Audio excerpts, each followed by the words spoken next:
Hello dear students, welcome to the Navdeep sir's physics class. तो अपने कर रहे थे फिजिक्स में न्यूक्लियर फिजिक्स का चैप्टर, जो कि राजस्थान बोर्ड में तो 15 नंबर है और सीबीएसई बोर्ड में ये 13 नंबर चैप्टर है न्यूक्लियाई के नेम से। आज अपने पार्ट नंबर 7 करने जा रहे हैं। इसमें प्रीवियस जो वीडियो थी उसमें अपने रेडियो एक्टिविटी और रेडियो एक्टिव डीके के बारे में पढ़ा था। आज अपने पढ़ेंगे डीके कांस्टेंट और सेकंड टॉपिक है एक्टिविटी। ये दोनों छोटी छोटी डेफिनेशंस हैं, थोड़े छोटे छोटे टॉपिक हैं, तो इनके बारे में डिस्कस करेंगे। लेकिन जो पेपर के लिहाज से बहुत ही इंपॉर्टेंट टॉपिक है, दोनों दो दो तीन तीन बार बोर्ड में इसमें से क्वेश्चन आ चुका है। और बाकी इसमें से क्या है कि न्यूमेरिकल भी एक दो बार आते हैं, या फिर क्या है कि इसमें आगे मैं कुछ फार्मूले करवाऊंगा आज आपको, जो कि लॉग से रिलेटेड फार्मूले हैं। वैसे तो आपने 11th क्लास में पढ़ रखे हैं, लेकिन वो फार्मूले आगे काम आएंगे, तो इसमें अपने फार्मूले भी लास्ट में डिस्कस करेंगे। तो चलिए स्टार्ट करते हैं आज का वीडियो। तो देखिए, अपना जो आज का पहला टॉपिक है वो है डीके कांस्टेंट, या इसको डिस इंटीग्रेशन कांस्टेंट या लैम्डा बोल देते हैं। तो आपने जब रेडियो एक्टिव डीके वाला टॉपिक पढ़ा था तो उसमें एक कांस्टेंट आया था। उस कांस्टेंट को अपने डीके कांस्टेंट या डिसइंटीग्रेशन कांस्टेंट कहा था, और इसको अपने लैम्डा से शो किया था। ये लैम्डा इसका क्या होता है, सिंबल होता है। ठीक है। तो अब देखो क्या है कि जो अपने फर्स्ट इक्वेशन थी, फर्स्ट इक्वेशन कौन सी थी, जो रदरफोर्ड और सोडी का लॉ था कि minus d N upon D t, और किसके इक्वल लिखा था आपने उसको, लैम्डा एन के इक्वल लिखा था। ठीक है, यही था कि रदरफोर्ड सोडी ने बताया था कि रेट ऑफ डीके क्या होती है, इसके डायरेक्टली प्रोपोर्शनल होती है नंबर ऑफ एक्टिव न्यूक्लियाई की। ये नंबर ऑफ एक्टिव न्यूक्लियाई है।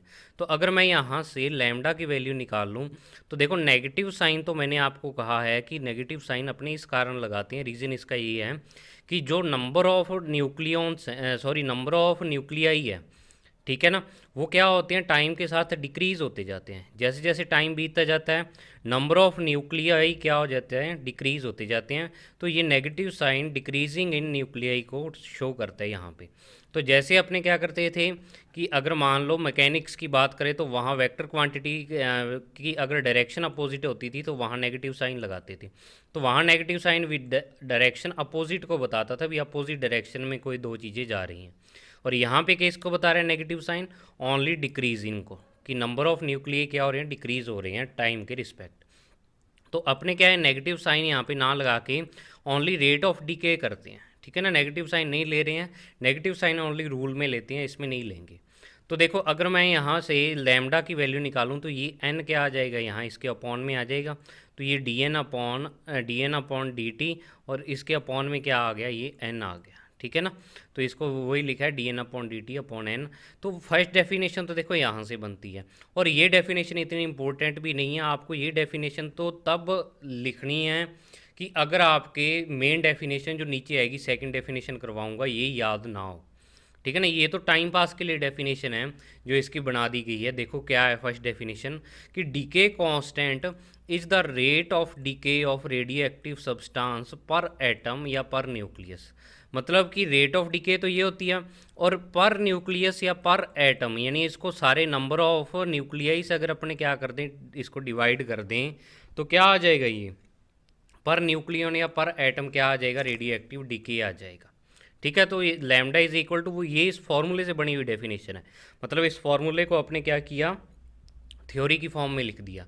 तो d N upon D T तो होता है रेट ऑफ डीके। ठीक है, तो decay constant is the rate of decay, और इसको एन से जब डिवाइड कर दिया तो एन होता है नंबर ऑफ एक्टिव न्यूक्लिय या नंबर ऑफ एक्टिव एटम्स। तो क्या हो जाएगा, the rate of DK of radio active substance पर एटम मतलब एन से डिवाइड कर दिया। ठीक है, अब देखो इसको थोड़ा सा और अपने अरेंज करते हैं, कैसे कि आपको पता है N is equal to N zero e की पावर माइनस लैम्डा टी। दूसरी डेफिनेशन बनाते हैं यहाँ से। तो स्टार्ट यहाँ से करते हैं। ये किसका लॉ था, जो रदरफोर्ड सोडी ने लॉ दिया था, उसका आगे फॉर्मूला निकाला था उन्होंने प्रीवियस वीडियो में, जो इस अपने डिस्कस किया था।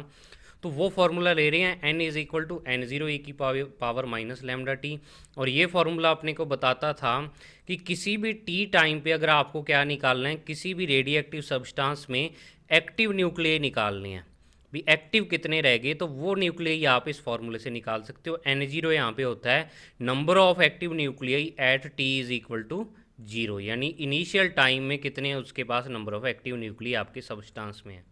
तो रेडियो एक्टिव डिके की प्रोसेस में क्या होता था, जो न्यूक्लियाई होते थे या जो एटम्स होते थे वो दूसरे न्यूक्लियाई या एटम में क्या हो जाते थे, चेंज हो जाते थे, एलिमेंट चेंज होता है इसमें।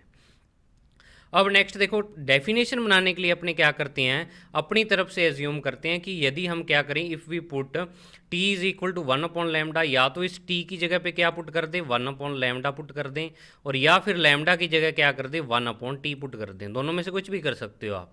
ठीक है, तो लैम्डा की जगह अगर अपने 1/t पुट कर दें, जैसे अपने डेफिनेशन बनाने के लिए क्या मानते थे कि आपको अगर वेलोसिटी क्या कहता हूँ मैं, अगर v is equal to distance upon time, sorry displacement upon time होता था, तो टाइम को अपने 1 सेकंड एज्यूम कर लेते, तो अपने कह देते थे कि 1 सेकंड में जो डिस्प्लेसमेंट कवर करती है कोई भी ऑब्जेक्ट, उसको उसकी क्या बोल देते हैं, वेलोसिटी बोल देते हैं। ठीक है ना, ये वेलोसिटी होती थी। तो अब उसी तरीके से अपने क्या किया कि अपनी तरफ से एज्यूम किया और यहाँ से डेफिनेशन बनाएंगे अपने। तो लैम्डा की जगह आपको क्या पुट करना है, 1/t। दोनों ही एक जैसी कंडीशंस हैं, चाहे लैम्डा की जगह क्या करो 1/t या टी की जगह 1/λ, एक ही बात है। तो इस टी की जगह 1/λ पुट किया या लैम्डा की जगह 1/t पुट किया, तो देखो 1/t इंटू टी पावर में आ जाएगा, और इस टी से ये वाला टी कैंसिल, तो ई की पावर कितनी बची, -1 बची, n0। और ई की पावर -1 को मैं नीचे ले जा सकता हूँ, जब नीचे लेके जाऊँगा तो ये बनेगा n0/e, और ई की जो वैल्यू होती है वो होती है 2.718। 9 की टेबल से याद रख सकते हो, 9 को 2 से करेंगे तो 80, 9 3 27, तो 2.718 किसकी वैल्यू होती है, ई की वैल्यू होती है। तो जब आप यहाँ पे 1 और 2.718 करोगे तो ये क्या आ जाएगा, 0.368 और n0 पड़ा रहेगा। तो इतने क्या आ जाएगी आपके पास, नंबर ऑफ एक्टिव न्यूक्लियाई आ जाएगा। या फिर इसको मैं थोड़ा सा क्या कर रहा हूँ, सेट करके लिख रहा हूँ परसेंटेज की फॉर्म में। इसको क्या लिख रहा हूँ, 0.368 n0, तो इसको 100 से मल्टीप्लाई कर दिया तो ये किस में चेंज हो गया, परसेंटेज में, यानी 36.8% ऑफ n0। अब देखो अगर मान लो 36.8% आपको निकालना पड़ गया, ये 36.8% ऑफ n0 आपको निकालना पड़ जाए, तो 36.8 n0 अपॉन क्या आ जाएगा, 100। ऐसी परसेंटेज निकालते हो आप भी, आपको कह दें भी 50 का 60% कितना होगा, तो आप क्या करते हो, 50 इंटू 60/100 कर देते हो। तो 50 का 60% क्या हो जाएगा, आप इसको कैंसिल कर दोगे तो ये 30 आ जाएगा। तो वही चीज़ है यहाँ पे कि 36 का क्या हो जाएगा, सॉरी n0 का 36% क्या होगा, n0 गुणा 36.8/100। तो जब आप इसको डिवाइड करोगे तो दोबारा यही आएगा, मतलब इसको अपने किसकी फॉर्म में लिख दिया, परसेंटेज की फॉर्म में लिख दिया। तो 36.8% ऑफ n0। अब देखो ऊपर जो कहानी की है आपने सारी, इसका जो डेफिनेशन फॉर्म है वो कैसे बनेगा। तो देखो दो चीज़ें इसमें आएंगी, क्या आएंगी, आपने क्या किया, सबसे पहले लैम्डा की वैल्यू एज्यूम की 1/t, और आपके पास जो रिजल्ट आया वो आया 0.368, या ये वाला रिजल्ट ले सकते हो या ये वाला रिजल्ट, तीनों ही ले सकते हो आप। तो अपने ये वाले दो रिजल्ट लेते हैं, ये आसान है थोड़ी, ये तो परसेंटेज की फॉर्म में है और ये ई की फॉर्म में है। तो देखो डेफिनेशन क्या बनेगी, ध्यान से पढ़ना डेफिनेशन, ऊपर जो आपने कैलकुलेशन किया उसी से डेफिनेशन बनेगी। So decay constant of a radioactive substance is equal to the reciprocal of that time, यानी कि जो क्या है, डीके कांस्टेंट है वो उस टाइम के रेसिप्रोकल के इक्वल है, रेसिप्रोकल मतलब इनवर्स के इक्वल है, in which the number of active nuclei या atoms reduces to become 1/e of the initial value, यानी कि जितने टाइम में जो नंबर ऑफ एक्टिव न्यूक्लियाई यानी ये वाले हैं क्या हो जाते हैं, उसके जो इनिशियल टाइम के 1/e हो जाते हैं। ठीक है ना, तो अपने जब टाइम का इन्वर्स आपने लैम्डा की वैल्यू रखी, यानी 1/t रखी लैम्डा की वैल्यू, तो आपको n is equal to n0/e मिला। तो इन दो से ये डेफिनेशन बनी है। ठीक है ना, दोबारा देखो डेफिनेशन क्या है कि decay constant of a radioactive substance is equal to the reciprocal of that time, यानी कि डीके कांस्टेंट उस टाइम के रेसिप्रोकल के इक्वल है। जब अपने ये वाला टाइम अपने पुट करें तो अपने को जो नंबर ऑफ एक्टिव न्यूक्लियाई हैं वो कितने मिले, इसकी इनिशियल वैल्यू के 1/e पार्ट मिले, या फिर इसको बोल सकते हो it means 36.8% of nuclei is left and 63.2% of the nuclei decays, यानी कि इतने टाइम में क्या हो जाएंगे, जब लैम्डा इज इक्वल टू क्या हो जाएगा आपका 1/t, तो इतने टाइम में क्या हो जाएगा, जो आपका 36.8% ऑफ न्यूक्लियाई क्या होंगे, लेफ्ट होंगे, बचेंगे, रिमेनिंग रहेंगे, और 63.2% क्या हो जाएंगे, डिके हो जाएंगे। उसको अपने क्या बोल देते हैं, लैम्डा या डिके कांस्टेंट। तो ये डेफिनेशन आप 3-4 बार लिख के देखना, फिर आपके समझ आएगी, ऊपर वाला डेरिवेशन करके, और फिर इसे अपने आप लिख के देखना, आपके आराम से समझ में आ जाएगी। तो मैंने अपनी तरफ से समझाने की पूरी ट्राई की है, दोबारा इसको पढ़ो, देखो भी क्या चीज़ है ये, ठीक है ना। तो बिल्कुल आसान सी है, अभी उस टाइम के रेसिप्रोकल के इक्वल है, जब क्या हो जाता है, number of active nuclei 1/e रह जाते हैं, या फिर 36.8% रिमेनिंग न्यूक्लियाई इसमें रह जाते हैं, ठीक है। तो ये अपना एक टॉपिक कंप्लीट हो गया यहाँ पे। अब नेक्स्ट अपना जो टॉपिक है वो है एक्टिविटी, ठीक है। इसको आर से शो करते हैं, आर इसका सिंबल होता है। तो देखो एक्टिविटी क्या होता है, तो in a radioactive substance the rate of decay या rate of disintegration is called activity, यानी कि R is equal to D N upon D T. तो इस फॉर्मूले से समझ आएगा कि जो आपने D N upon D T लिखा था ना, D N upon D T rate of decay जिसको कहा था, यही चीज़ क्या कहलाती है, एक्टिविटी है। इसका नाम क्या रख दिया, अलग से नाम रख दिया, इसको एक्टिविटी बोल दिया d N upon D t को, ठीक है। तो एक्टिविटी बोला क्यों, क्योंकि ये बताता ही है अपने को भी कोई रेडियो एक्टिव सब्सटेंस या एलिमेंट आपका कितना का एक्टिव है। मतलब अगर तो इसकी वैल्यू ज़्यादा हुई एक्टिविटी की, तो इसका मतलब कम टाइम में क्या हो रहे हैं, ज़्यादा न्यूक्लियस क्या हो रहे हैं, उसमें डीके हो रहे हैं। मतलब आपको वो अगर मैं कह दूं, दो सब्सटेंस ले लें अगर अपने, ठीक है, दो सब्सटेंस ले लें कि अगर मान लो एक में तो क्या हो रहे हैं, जो दोनों के लिए सेम टाइम ले रहा हूँ, जैसे 1 सेकेंड टाइम ले रहा हूँ, एक में तो 1 सेकेंड में 10 न्यूक्लियर डीके हो रहे हैं, और दूसरे में 25 हो रहे हैं। तो अब देखो इसकी जो क्या हो जाएगी, एक्टिविटी या रेट ऑफ डीके हो जाएगी 10/1 हो जाएगी। तो 10/1 में इज इक्वल टू 10, और इसकी कितनी हो जाएगी, 25। मतलब इसमें क्या हो रहे हैं, ज़्यादा न्यूक्लियाई क्या हो रहे हैं, आपके डीके हो रहे हैं। तो जिसमें ज़्यादा न्यूक्लियर डीके होंगे कम टाइम में, वो उतना ही ज़्यादा एक्टिव एलिमेंट होगा, रेडियो एक्टिव एलिमेंट। तो d N upon D t को अपने तभी क्या बोल देते हैं, एक्टिविटी बोल देते हैं। तो इसकी डेफिनेशन क्या बनेगी कि the rate of in a radioactive substance the rate of decay, ये रेट ऑफ डिसइंटीग्रेशन को क्या कहते हैं, एक्टिविटी। और आर की जो वैल्यू होती है वो अपने इसका क्या लेते हैं, ये बार लेते हैं। मतलब आप नेगेटिव साइन नहीं लोगे, पॉजिटिव वैल्यू लोगे इसकी, उसको एक्टिविटी कह देंगे। नेगेटिव ओनली ये बताता है कि कम हो रहे हैं न्यूक्लियाई, बस। अब आपको पता है कि जो आपने रदरफोर्ड सोडी का लॉ पढ़ा था, उसमें ये d N upon D t किसकी इक्वल था, लैम्डा एन के। क्योंकि d N upon D t आपने क्या लिखा था, उसमें प्रोपोर्शनल लिखा था, किसके, एन के प्रोपोर्शनल लिखा था। जब प्रोपोर्शनलिटी साइन हटाया था तो ये लैम्डा एन के इक्वल आया था। तो इस r is equal to D N upon D t को मैं लैम्डा एन के इक्वल रख देता हूँ इक्वेशन फर्स्ट से। इक्वेशन फर्स्ट आप पीछे देख लेना। तो आर की वैल्यू आपको क्या मिल गई, लैम्डा एन मिल गई, मतलब, ठीक है। क्योंकि देखो आर इसके बराबर है और ये आगे इसके बराबर है, तो मतलब आर भी इसके बराबर ही होगा। तो r is equal to lambda n. अब देखो नेक्स्ट जो रदरफोर्ड सोडी ने फॉर्मूला दिया था, वो फॉर्मूला पुट करते हैं यहाँ पे। तो फॉर्मूला जब पुट करोगे तो क्या आएगा आपके पास, एन की जगह पे आप क्या पुट करोगे, n0 e की पावर माइनस लैम्डा टी, ठीक है ना, फ्रॉम इक्वेशन सेकंड। जो प्रीवियस अपने वीडियो थी उसमें इक्वेशन सेकंड निकाली थी, ये वाली। तो अब इस n की जगह पे आप क्या पुट कर दो, ये वाली वैल्यू पुट कर दो। तो जब ये वाली वैल्यू पुट करोगे तो आपके पास आएगा लैम्डा n0 e की पावर माइनस लैम्डा टी, ये आ जाएगा। अब देखो यहाँ पे इस लैम्डा n0 को मैं यहाँ पे लिख रहा हूँ r0 e की पावर माइनस लैम्डा टी। जहाँ पे अपने इसको डिफाइन कर दिया अभी, वेयर r0 है वो किसकी इक्वल है, लैम्डा n0 के इक्वल है। और r0 इज़ ए कांस्टेंट, इसको अपने क्या बोल देते हैं, इनिशियल एक्टिविटी बोल देते हैं। जैसे कि आप ये वाली इक्वेशन लेते हो तो इसमें तो क्या होते हैं, ये वाले जो n होता है ये तो number of active nuclei at time t होता है, और ये होते हैं number of active nuclei at initial time, मतलब t is equal to 0 time पे जो नंबर ऑफ एक्टिव न्यूक्लियाई। तो वही चीज़ ये है कि ये तो है किसी टाइम t पे एक्टिविटी, कोई भी टाइम t ले लिया, और ये वाली जो है r0 मतलब ये t is equal to 0 time पे एक्टिविटी है। तो यहाँ से एक चीज़ पता लग रही है कि जिस प्रकार आपका n और n0 एक दूसरे से रिलेट होते हैं, जो रिलेशन n और n0 में होता है वही क्या होता है r और r0 में होता है। मतलब चाहे तो आपको n और n0, चाहे r और r0, दोनों में फॉर्मूला कैसा आ रहा है आपके पास, सेम फॉर्मूला आ रहा है, ठीक है ना। ये देखो ये वाला फॉर्मूला और ये वाला फार्मूला क्या है, एक दूसरे के बिल्कुल सेम है। मतलब जैसे आपकी एक्टिविटी चेंज होती है वैसे ही number of active nuclei change होती हैं। तो एक जैसे ही हैं ये दोनों बिल्कुल।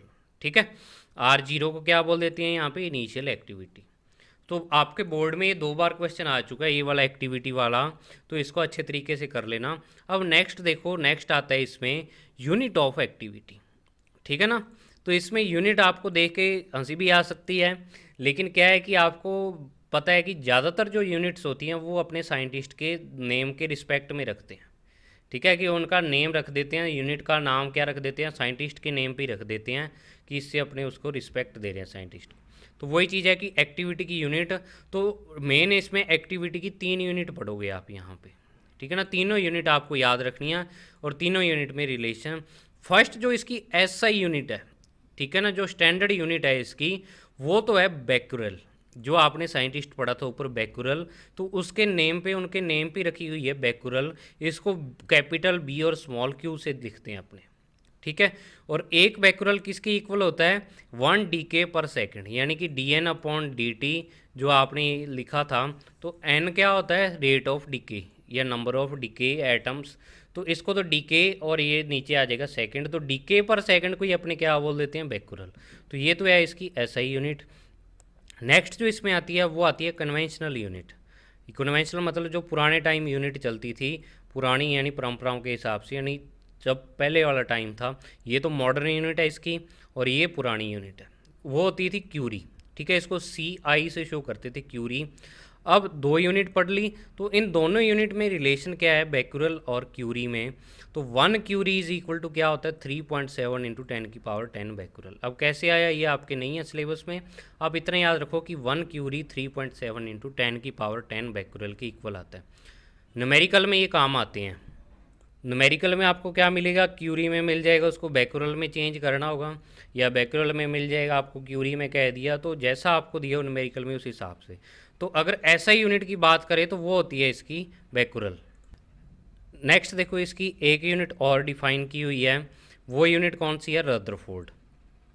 इसको रदरफोर्ड बोल देते हैं। अब पहले तो देखो, जो रदरफोर्ड और बैक्यूरल इन दोनों में क्या रिलेशन होता है। तो जो आपका 1 रदरफोर्ड होता है वो किसके इक्वल होता है, 10⁻6 बैक्यूरल। ये आपको याद रखना है। ठीक है, अगर आपके ये याद है तो आप क्या कर सकते हो, रदरफोर्ड और क्यूरी में रिलेशन निकाल सकते हो। भी एक क्यूरी किसके इक्वल होता है, 10⁻10 बैक्यूरल के इक्वल होता है।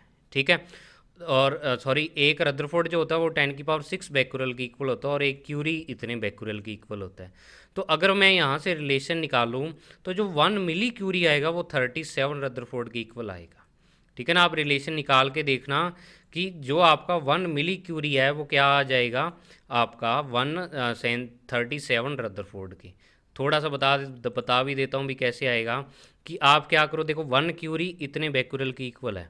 इस 1 क्यूरी को आप पहले तो इसको सेट करके लिखो, 3.7 इंटू 10⁻10 को लिख दो 37, और इंटू में 10⁻9। ठीक है, ये आ जाएगा, इतने बैक्यूरल आ जाएगा। अब नेक्स्ट देखो क्या करो, कि इन दोनों को दोनों साइड क्या कर दो, 1000 से डिवाइड कर दो, या 10⁻3 से क्या कर दो डिवाइड, 1000 या 10⁻3। तो देखो ये तो बचेगा आपके पास 37, और 10 की पावर क्या बन जाएगा, ये 6 बैक्यूरल। ठीक है, 10⁻6 क्या बन जाएगा, बैक्यूरल। और इधर क्या बन जाएगा, जब आप इसको 1000 से डिवाइड करोगे तो ऊपर जाके 10⁻³ हो जाएगा। ये 10 की पावर क्या बन जाएगा, -3, और इसको अपने मिली बोल देते हैं। तो ये बन जाएगा 1 मिली क्यूरी। तो 1 मिली क्यूरी किसके इक्वल आ गया, आपका 37 इंटू 10⁻6 बैक्यूरल, या 10⁻6 बैक्यूरल को आप क्या लिखते हो, रदरफोर्ड, 1 रदरफोर्ड। तो 1 मिली क्यूरी किसकी इक्वल होता है, 37 रदरफोर्ड के। तो ये क्या है, साइंटिस्ट के नेम पे अलग अलग इनकी यूनिट्स डिफाइन की हुई हैं। तो ये थे आपके आज के 2 टॉपिक। ठीक है, छोटे टॉपिक है लेकिन ये मोस्ट इम्पोर्टेंट टॉपिक है। अब देखो आपको क्या है कि जो अब नेक्स्ट टॉपिक आने वाले हैं इस चैप्टर के, उसमें क्या है कि लॉग के कुछ फॉर्मूले यूज होने वाले हैं। ठीक है ना, लॉगरिथम बोलते हो, जो आपने 11th क्लास में भी शायद पढ़ रखा होगा। तो उसके बारे में थोड़ी सी इंट्रोडक्शन आपको इस वीडियो में मैं दे रहा हूँ, क्योंकि नेक्स्ट जो वीडियो है वो इन फॉर्मूलों में, फॉर्मूलों के बेस पर ही चलेगी। जो नेक्स्ट डेरिवेशंस है वो इन फॉर्मूलों के बेस पर ही चलेंगी। तो तभी आपको पता होने चाहिए ये वाले फॉर्मूले। फिजिक्स में जो लॉग होता है वो इतना ही काम आता है जितना आपको मैं आज करवा रहा हूँ। इसको अच्छे तरीके से याद कर लेना। मैथमेटिक्स वाले स्टूडेंट्स तो इसको अच्छे तरीके से कर ही लेंगे, मैथ में उनके आएगा ही। लेकिन जो बायो वाले स्टूडेंट्स हैं वो आप इतना आपको याद करना पड़ेगा। चाहे तो आप 11th 12th में पढ़ रहे हो, चाहे आप नेक्स्ट क्लासों में जाओगे तो वहाँ पे भी ये काम आएगा, या आप क्या कर रहे कंपटीशन दोगे वहाँ पे भी ये काम आएगा। तो ये तो आपको याद करना पड़ेगा, इससे आप नहीं भाग सकते। तो देखो क्या है लॉग। तो पहले लॉग के क्या है फॉर्मूले मैंने बता रखे हैं, उससे पहले आपको इसके टाइप बता देता हूँ मैं, फॉर्मूले फिर पढ़ते हैं अपने। तो देखो लॉग क्या होता है, पहले तो ये देखो कि आपको पता है कि 2 की पावर 3 तो आप जानते हो क्या होता है, 8 होता है, यानी 2 × 2 × 2 कर दोगे 8। अब आपको कह दे कि 2 की पावर 1.45 की वैल्यू बताओ कितनी होगी। तो ये क्या है कि बहुत ही कॉम्प्लेक्स कैलकुलेशन है, आप इसको डायरेक्ट नहीं कैलकुलेट कर सकते। तो ऐसी कैलकुलेशन को कैलकुलेट करने के लिए, यानी ऐसी पावर्स को निकालने के लिए क्या हुआ कि जॉन नेपियर नाम के एक साइंटिस्ट थे, इन्होंने अपना एक अलग से मैथमेटिक्स दिया जिसको लॉगरिथम बोल देते हैं। ठीक है ना। अब कैसे निकालते हैं वो तो नहीं है, इतना याद रखो कि लॉग होता है जो वो 2 टाइप के होते हैं। लॉग एक क्या है, फंक्शन है एक हिसाब से। जैसे आप एक्स स्क्वेयर बोलते हो तो क्या है, यहाँ पे एक्स कोई वैल्यू होती है और उसको 2 बार मल्टीप्लाई, तो वैसे ही लॉग क्या होता है, एक फंक्शन होता है। तो पहला तो जो लॉग होता है वो होता है लॉग ई या लॉग या एल एन से इसको शो करते हैं। तो जो यहाँ पैरों में लिखा होता है, यानी नीचे लिखी होती है वैल्यू छोटे अक्षरों में, इसको अपने लॉग का बेस बोल देते हैं। ठीक है ना, ये क्या होता है, लॉग का बेस होता है। तो लॉग के 2 बेस होते हैं, एक तो ई बेस होता है। इस ई बेस वाले लॉग को अपने इस तरीके से भी शो कर देते हैं एल एन, कई बुक्स में आपको एल एन से मिलेगा। इसका मतलब आप समझ आना भी, इसके पैरों में क्या लगा हुआ है, ई लगा हुआ है, मतलब इसका बेस है वो कितना है, ई है। ई मतलब एक्सपोनेंशियल, जो भी आपने पढ़ा है, इस जिसकी वैल्यू क्या होती है 2.718 होती है, ये एक्सपोनेंशियल होता है। ठीक है, और इसको अपने नेचुरल लॉग बोल देते हैं, क्योंकि एल एन तभी लगाया है नेचुरल लॉग के कारण। और दूसरा जो लॉग होता है उसके जो बेस होता है वो कितना होता है, 10 होता है। और इस लॉग को क्या बोल देते हैं, it is called log of base 10। ठीक है ना, लॉग ऑफ बेस 10 बोल देते हैं इसे, या इसे नेपियर लॉगरिथम भी कह देते हैं। ठीक है, नेपियर लॉग, क्योंकि जॉन नेपियर ने दिया था। तो आपको याद रखना है कि 2 टाइप के बेस होते हैं लॉग के। ठीक है ना। अब देखो ऊपर मैंने फॉर्मूले बताए हुए हैं कुछ, कि अगर आपको क्या हो कि देखो बेस यहाँ पे कुछ भी हो सकता है, फॉर्मूले दोनों बेस के लिए अप्लाई होंगे। मैंने ई बेस लिखा है, ये फॉर्मूला 10 बेस के लिए भी सही होगा। ठीक है ना, अगर आपको 10 बेस दिया तो 10 लिख दो यहाँ ई की जगह पे। तो देखो क्या है कि अगर मान लो 2 क्वांटिटीज़ लॉग में क्या आ जाएं, अपॉन में आ जाएं, तो वो दोनों क्या हो जाता है, लॉग माइनस में आ जाता है। मतलब लॉग 5/4 की वैल्यू अगर आपको निकालनी है तो log 5 माइनस log 4 कर दो यहाँ पे। ठीक है, और ई बेस आ जाएगा। तो जब भी 2 क्वांटिटीज़ अपॉन में होंगी तो लॉग में क्या हो जाएंगी, वो माइनस में, और अगर 2 क्वांटिटीज़ मल्टीप्लाई में होंगी तो वो क्या हो जाएंगी, प्लस में। तो ये तो याद रख सकते हो भी, क्या होगा, डिवाइड माइनस में चेंज होगा और मल्टीप्लाई प्लस में होगा। तीसरा इसमें है कि अगर मान लो एक क्वांटिटी की पावर दी हुई हो कोई दूसरी, तो वो पावर लॉग में क्या आ जाती है, पहले आ जाती है। मतलब ये वाली अगर ए की पावर बी है तो इसको आप बी लॉग ए लिखोगे।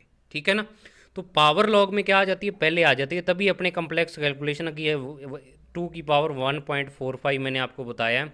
तो जब आप लॉग लोगे तो ये 1.45 पहले आ जाएगा, और लॉग 2 इसकी वैल्यू आप फाइंड कर सकते हो। तो ऐसे इसमें फाइंड करते हैं जो कॉम्प्लेक्स वैल्यूज़ होती हैं। ठीक है, तो ये 3 फॉर्मूले आ गए इसके।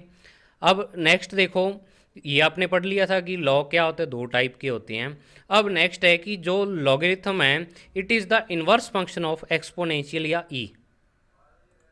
अब नेक्स्ट देखो क्या है कि if we want to change log e to log 10, कि अगर आपको log e को क्या करना है, log 10 में चेंज करना है, मतलब बेस चेंज करना है इसका, e से 10 करना है, तो क्या करोगे आप 2.303 से मल्टीप्लाई करोगे। मतलब आपको कोई क्वांटिटी ऐसे दी हुई है log e बेस a पे, तो उसको आप 10 बेस पे चेंज कर सकते हो। आपको क्या करना होगा, इसको 2.303 से मल्टीप्लाई। अब देखो आपके दिमाग में आ रहा होगा कि इसको चेंज क्यों करते हैं। तो आपको पता है कि जो लॉग की टेबल होती है, 11th क्लास में लॉग पढ़ा हो तो लॉग की क्या होती है, एक टेबल होती है 3-4 पेजों की टेबल। वो टेबल जॉन नेपियर ने बनाई थी, और वो जो टेबल बनाई थी वो 10 बेस पर बनाई हुई है। उसमें मतलब जितनी वैल्यू उन्होंने डिफाइन की है, निकाली हैं, वो सारी 10 बेस पे डिफाइन की हुई हैं। तो ई बेस पे लॉग की टेबल अपने पास अवेलेबल नहीं है, तो 10 बेस पे लॉग की टेबल अवेलेबल है, तो 10 बेस पे अपने क्या कर सकते हैं, किसी भी वैल्यू क्वांटिटी की वैल्यू निकाल सकते हैं। ठीक है, तो तभी अपने जो, अगर आपको याद हो अच्छे तरीके से 11th में पढ़ा हो कि जब अपने Newton's third law of motion कर रहे थे, एक्शन रिएक्शन वाला, या फिर सेकंड लॉ ऑफ मोशन किया था, तो उसमें रॉकेट वाला एक टॉपिक आया था। तो रॉकेट में जब अपने फॉर्मूला निकालते हैं तो उसमें क्या आता है, ये वाली चीज़ वहाँ पे यूज होती है कि लॉग वहाँ पे किस में चेंज करते हैं, अपने लॉग को 2.303 से मल्टीप्लाई करके 10 बेस में चेंज करते थे। अगर आपके नहीं याद तो उठा के देखना कॉपी, उसमें यही किया हुआ है। तो ये भी एक इंपॉर्टेंट फार्मूला है, केमिस्ट्री में भी 2-3 जगह ये काम आता है। जो आपका थर्मोडाइनमिक्स का चैप्टर था उसमें भी ये फार्मूला काम आया था। ठीक है ना, वो यहाँ वहाँ वर्क डन निकालते थे अपने, तो वहाँ पे ये फार्मूला लगा था। नेक्स्ट देखो फार्मूला है कि अगर मान लो जो लॉग का बेस है वही आपको क्वांटिटी का लॉग फाइंड करना है, मतलब लॉग आपको ई बेस है और लॉग ई की वैल्यू आपको फाइंड करनी है, तो इसकी वैल्यू 1 होती है। या 10 है और लॉग 10 की वैल्यू आपको फाइंड करनी है, तो क्या हो जाएगा, 1 हो जाएगा।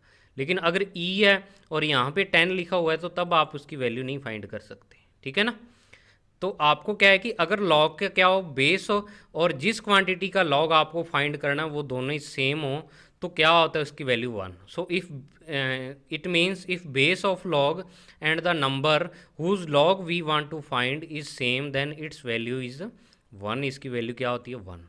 तो ये भी बहुत इंपॉर्टेंट रिजल्ट है। नेक्स्ट देखो क्या है कि अगर मान लो, ये मैंने हिंदी में लिखा हुआ है, इसको सिंपल करके ताकि आपके समझ में आ जाए कि अर्थात क्या है इसमें कि e log e A is equal to A, या फिर 10 log 10 A is equal to A. इसका मतलब क्या है कि ये जो ऊपर वाली क्वांटिटी है ये इस ई की पावर में आ रही है, और ये वाली क्वांटिटी भी क्या आ रही है, इस 10 की पावर में आ रही है। तो क्या हो, अर्थात जो लॉग का बेस है, अब इसमें देखो ऊपर वाला जो है इसमें बेस क्या है, ई है। आपको पता लग रहा है भी लॉग का बेस क्या है, इसमें ई है और इसमें 10 है।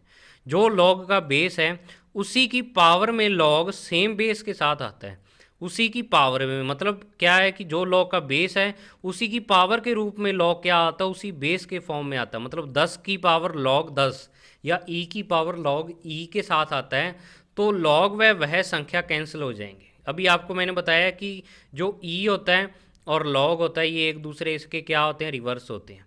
ठीक है, तो चाहे तो 10 लॉग 10 आ गया, चाहे ई लॉग ई आ गया, ये यहाँ पे क्या हो जाएगा, कैंसिल हो जाएगा। ऐसे मान लो आप, देखो वास्तव में कैंसिल नहीं होता, लेकिन अपने फिजिक्स में ऐसे ही मानते हैं कि ये दोनों कैंसिल हो जाते हैं और आपके पास जो वैल्यू बचती है ए बचती है आपके पास। ठीक है ना, तो ये आप क्या कर सकते हो, इसको फाइंड कर सकते हो। जो लॉग के फॉर्मूले हैं ये मेन फॉर्मूले थे। तो क्या है कि 2 फार्मूले 3 फार्मूले तो ऊपर करवाए हैं, ये बीच वाली वैल्यू अगर आपको बीच वाला चीज़ याद नहीं हो रही तो इसको छोड़ दो, कोई बात नहीं। मुझे फार्मूले से मतलब है, फिजिक्स में आपको फार्मूले से मतलब है, फार्मूले याद होने चाहिए। ये बहुत इंपॉर्टेंट फार्मूला है और आगे 2 फार्मूले ही हैं। तो इतने फार्मूले लॉग के आपको याद करने पड़ेंगे अगर आपको फिजिक्स में करना है तो जिसका मैथमेटिक्स थोड़ा कमज़ोर है वो फार्मूले 4-5 बार लिख के देखें। फिजिक्स हमेशा लिख लिख के याद होती है, मैं बार बार कहता हूँ आपको। जितना टाइम आप लिखना स्टार्ट नहीं करोगे फिजिक्स आपके याद नहीं होंगी, ना ही आपके डेरिवेशन होंगे। फिजिक्स का रट्टा नहीं लगा सकते आप, समझ के याद कर सकते हो इसको। ये एक तरीका है फिजिक्स को करने का। तो मुझे उम्मीद है कि आप अच्छे तरीके से पढ़ रहे होगे, और अपनी तरफ से भी मैं पूरी ट्राई कर रहा हूँ कि आपके हर एक टॉपिक समझ में आए। तभी क्या है कि ज़्यादा लंबी वीडियो में मैं कम करवा रहा हूँ थोड़ा, कि अच्छे तरीके से उसको, जितने क्वेश्चन आपके माइंड में बनते हैं वो सारे क्वेश्चन आपके क्लियर करने की ट्राई करता हूँ। ठीक है, तो अगर आपको इस जो आपको करवा रहा हूँ मैं इसके PDF नोट्स चाहिए तो आप क्या करो, टेलीग्राम चैनल ज्वाइन कर लो। RBSC फिजिक्स नोट्स के नाम से टेलीग्राम चैनल है। ठीक है, टेलीग्राम में जाके और RBSC फिजिक्स नोट्स, बीच में कोई गैप नहीं देना, आपको सर्च करोगे तो वहाँ चैनल आ जाएगा मेरा, RBSC CBSE physics notes by Navdeep sir, या उसमें PDF नोट्स वाला आ जाएगा। आपको लोगो से पता लग जाएगा, फिजिक्स बाय नवदीप सर वाला लोगो लगा हुआ है वहाँ पे। तो वहाँ पे आपको सभी वीडियो के लिंक और PDF नोट्स अवेलेबल होंगे। तो आशा करता हूँ कि आप अच्छे तरीके से तैयारी करो इसकी। अपना 56 का जो टारगेट आपने बनाया 12th क्लास का, वो 56 के टारगेट तक जल्दी से जल्दी पहुँचो। तभी पहुँच सकते हो जब आप साथ साथ खुद इसको याद करोगे। ओनली वीडियो देखने से याद नहीं होता, वीडियो देख के समझ के और खुद उसको 2-3 बार जब आप करके देखोगे तब आपको वो चीज़ याद होती है। ठीक है ना? तो thank you, have a nice day.